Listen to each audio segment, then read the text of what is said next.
그러니까 염증을 일으키는 소리가 있대요.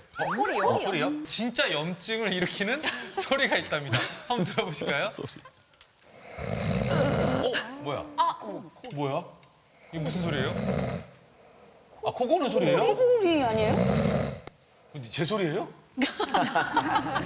코골이. 아, 근데 이거는 너무 어떻게 근데 염증하고 들어보면은 무슨 좀 상관이에요? 편안하게 숙면을 취하는 모습 같기도 한데요. 아니 그러니까요. 이게 코골이하고 만성 염증하고 이게 무슨 상관이 있어요? 그러게. 이게? 예. 그러니까 이제 습관적으로 코를 고는 행동은 만성염증의 촉매제.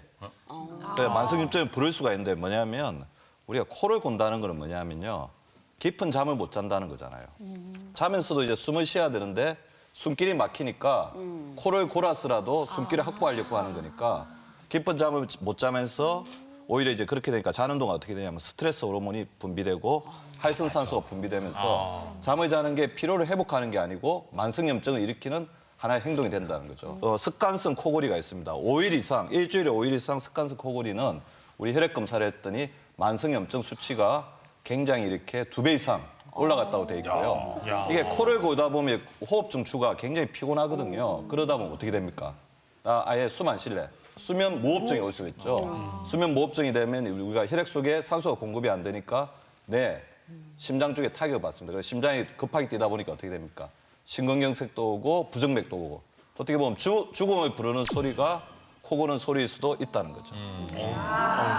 무섭네요. 코골이가 수면 무호흡증을 동반하면 굉장히 위험하다는 건 상식적으로 알고 있잖아요. 그런데 수면 무호흡증이 없더라도 그냥 코골이 자체만으로도 소음성 난청을 유발할 수가 있어요. 아, 난청이요? 네, 그 이유가 뭐냐면 심했다. 네, 소리는 진동이다 이런 말 들어보셨나요?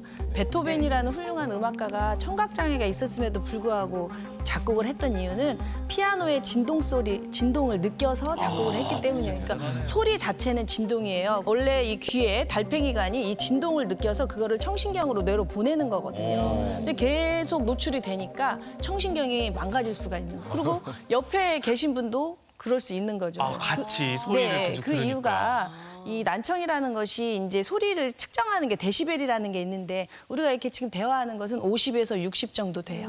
안정적이죠. 그런데 그 자동차 소리, 막 경적 소리 이런 게 한 90데시벨 된대요.